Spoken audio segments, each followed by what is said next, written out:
नमस्ते। आप सभी से अनुरोध है कि कृपया हमारे चैनल को सब्सक्राइब करें, वीडियो को लाइक भी अवश्य कर लें और हमारे धर्मापड़ा मर्चेंडाइज स्टोर पर भी अवश्य जाएं, जहां आपको मिलेंगी बहुत सारी नई-नई चीज़ें। राहुल गांधी का अभी तक देश में मज़ाक उड़ता रहा है, लेकिन आज तो उनकी इंटरनेशनल बेइज़्ज़ती होगी। जी हाँ, कल की घटना सभी लोगों ने देखी होगी कि राहुल गांधी ओपन में आके बोले कि देखिए साहब, हमको पुतिन से मिलने नहीं दिया जा रहा और हमको पुतिन से मिलने नहीं दिया जा रहा है, ये बात ऐसे ज़ोर-शोर से कही गई जैसे लगता है कि साहब कि पुतिन से मिलने का सारा काम जो है, वो सरकार ही कराती है। जबकि सरकार ने बिल्कुल इसके ऊपर स्पष्ट कर दिया कि भाई जी, ऐसा है कि सरकारी व्यक्तियों को जो मिलवाने का काम होता है, वो तो हम करते हैं, इसमें कोई शक की बात नहीं है। लेकिन पुतिन और किससे मिलेंगे, ये काम पुतिन का स्वयं का है, वो स्वयं तय करते हैं। हमारा इसमें कोई लेना-देना नहीं है। जो गैर सरकारी लोग हैं और एलओपी यानी लीडर ऑफ ऑपोज़िशन जो है, उसको सरकारी नहीं माना जाता, उसको गैर सरकारी ही माना जाता है। तो भई अगर ऐसी बात है, तो फिर राहुल गांधी जी को पुनः सोचना पड़ेगा कि आखिरकार वो कहना क्या चाहते हैं। क्योंकि बहुत सारे लोगों से वो मिल चुके हैं, बिल्कुल। वो जिससे भी मिलना चाहते हैं, उससे वो मिल चुके हैं और लंबी लिस्ट है जिन लोगों से वो मिले। लेकिन अब यदि पुतिन से वो नहीं मिल पा रहे हैं, तो साहब गलती उसने किसकी? उसमें सरकार की गलती है, भारत सरकार की गलती है या फिर पुतिन उनसे मिलना नहीं चाहते। अब इसमें अगर ये देखा जाए कि साहब कि पुतिन उनसे मिलना नहीं चाहते हैं, तो उसके कई सारे बड़े कारण हैं। ऐसा नहीं है कि पुतिन जो है वो ऐसे ही नहीं मिलना चाहते हैं। क्योंकि मैं ये कहूँगा कि ये एक आम जानकारी है, सभी जानते हैं कि भई इंटरनेशनल एक प्रकार से इंटरनेशनल एजेंट बन रखे हैं सोरोस के और ओपन सोसाइटी फाउंडेशन के, राहुल गांधी जी। तो फिर वो राहुल गांधी इससे क्यों मिलेंगे? भई आखिरकार सोरोस कौन है? सोरोस की ओपन सोसाइटी फाउंडेशन को रशिया ने बैन कर रखा है। रशिया सोरोस को टेररिस्ट मानता है। पुतिन को अच्छी तरह से पता है कि राहुल गांधी जी जो है वो सोरोस के आदमी हैं और सोरोस जो है वो रशिया यूक्रेन वॉर का एक की आर्किटेक्ट है। उसी ने एक तरह से ये समझ लीजिए आप कि वो उसी ने ये पूरा का पूरा काम कराया हुआ है, यूक्रेन वाला। लोग मज़े ले रहे हैं, वो कह रहे हैं कि भाई Rahul Gandhi is already a foreigner, why he needs to meet any other foreign leader. ये बीजेपी के लोग कह रहे हैं, ओपनली। अच्छा, फिर वही एक बात आ गई कि साहब के जितने भी लोग यहाँ आते रहे हैं, देखिए श्रीलंका के प्रेसिडेंट आए, उनसे मिले राहुल गांधी। पहले भी अ, और कोई लोग आए तो देखिए एक पूरी लिस्ट है। शेख हसीना से ये जून 2024 में मिले जब वो प्रधानमंत्री थीं। वो तो 5 अगस्त को उनको अपदस्थ किया गया। शेख हसीना से वो मिले। 1 अगस्त 2024 को वो वियतनाम के प्राइम मिनिस्टर से मिले। 21 अगस्त 2024 को वो मलेशिया के प्राइम मिनिस्टर से मिले।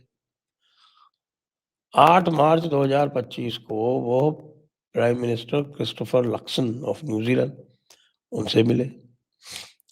16 सितंबर को वो नवीन चंद्र रामगुलाम मॉरिशस के जो प्रधानमंत्री हैं, उनसे मिले। तो इनमें से एक भी अपॉइंटमेंट जो है वो सरकार ने नहीं फिक्स कराया। तो जब एक भी अपॉइंटमेंट सरकार ने नहीं फिक्स कराया, तो क्या राहुल गांधी जी को ये पता नहीं है कि फॉरेन डिग्निटरीज़ जो आते हैं, उनसे अपॉइंटमेंट लेने का क्या तरीका है? उनसे अपॉइंटमेंट लेने का बहुत सुंदर-सा और साफ-सा एक तरीका है और वो तरीका ये है कि आप उनकी एम्बेसी से संपर्क करें और वो एम्बेसी जो है अपने नेता से बात करके या अपने जो भी जिससे भी आप मिलना चाहते हैं, प्राइम मिनिस्टर है, प्रेसिडेंट है, जिससे भी आप मिलना चाहते हैं, उससे संपर्क करके और आपको आपका अपॉइंटमेंट फिक्स करा देगी और जनरली ये फिक्स हो जाता है। जनरली ये एक प्रकार का ये कई लोग तो ये इसको एक कर्टसी मानते हैं। अगर एलओपी स्वयं किसी भी लीडर ऑफ ऑपोजिशन जो है वो स्वयं नहीं माँगता है, तो वो लीडर ऑफ ऑपोजिशन से कई बार जो आते हैं डिग्निटरीज़ वो कहते हैं कि भई हमको वहाँ के लीडर ऑफ ऑपोजिशन से भी मिलना है। तो यदि ऐसी स्थिति है, तो भई आपने किसको लिखा? कृपया बताएँ। सरकार को क्यों ब्लेम कर रहे हैं? आपने रशियन एम्बेसी को लिखा। मेरे पास जो जानकारी है वो कह रही है कि साहब कि इन्होंने रशियन एम्बेसी को कहा कि इनको पुतिन साहब से मिलना है और रशियन एम्बेसी ने इनको मना कर दिया कि साहब पुतिन साहब आपसे नहीं मिलना चाहते। अब आप क्या करेंगे? सरकार ज़बरदस्ती कहे कि नहीं, नहीं, नहीं, नहीं, आप यहाँ आ रहे हैं तो हमारे एलओपी से तो आपको मिलना ही पड़ेगा। ऐसा एलओपी जो सब जगह भारत का मखौल उड़ाता घूम रहा है और न केवल भारत का और भारत के प्रधानमंत्री का मखौल चारों तरफ उड़ाता है, जो भारत के मित्र हैं उनका भी मखौल उड़ाता है, तो रशिया भी उसमें शामिल हो जाता है। जब ट्रम्प ने ये कहा था कि India is a dead economy, India and Russia is a dead economy and they can take their dead economies down together. तो उस समय इन्होंने ट्रम्प की हिमायत की थी, नहीं तो ट्रम्प की हिमायत की थी तो इसका मतलब जो Russia is the dead economy वाली जो बात उसने India is the dead economy के साथ-साथ बोली थी, तो उसका भी आपने समर्थन किया था। तो भाई पुतिन आपसे क्यों राज़ी होगा? आप क्यों इस मेल्टडाउन में चले गए कि पुतिन आपसे नहीं मिल रहे हैं? आप सोचिए, पुतिन आपसे नहीं मिल रहे हैं क्योंकि पुतिन आपसे मिलना नहीं चाहते। कारण क्या है? वो मैंने आपको विस्तार से बता दिया। ये कारण है। और भी जिस तरह के कार्यकलाप आप लोग करते हैं, आज मैं बताऊँ आपको कि आप लोगों ने यदि नहीं देखा हो, तो शिव अरोर ने जो एक शेरवीर गिल का एक इंटरव्यू किया है, वो अवश्य देखें आप। वो क्या कहते हैं कि राहुल गांधी जो है, वो स्वयं इस तरह की बातचीत, इस तरह का जो ओछा व्यवहार है, उसको इनकरेज करते हैं और जो नहीं कर पाता है, वो उनकी नज़रों से गिर जाता है। जितना आप प्राइम मिनिस्टर को गाली देंगे या प्राइम मिनिस्टर के किसी मित्र को गाली देंगे, आप बाई इम्प्लीकेशन मान लीजिए यदि लोग बाग कांग्रेस के जो हैं वो पुतिन को गाली देते हैं इस बात पे, तो वो राहुल गांधी की नज़रों में ब्राउनी पॉइंट्स पाने का हकदार होगा।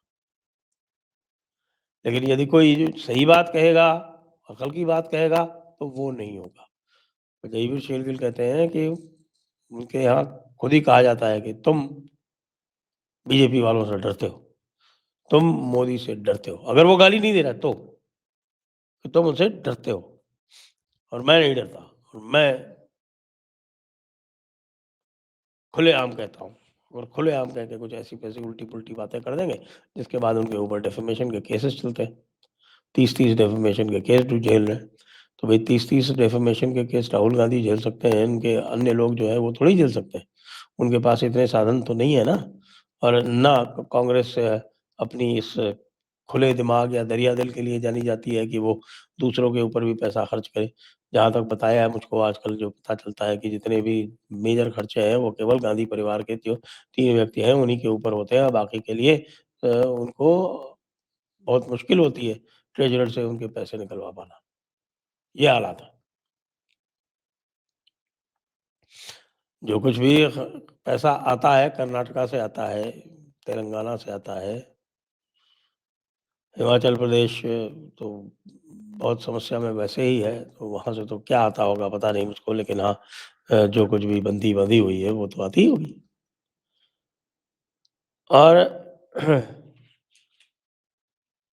यहाँ पर भी इसी प्रकार की जो बात है और इसी प्रकार का जो व्यवहार है, वो अपेक्षित होता है चीफ मिनिस्टर्स तक से और सीनियर लीडर्स तक से।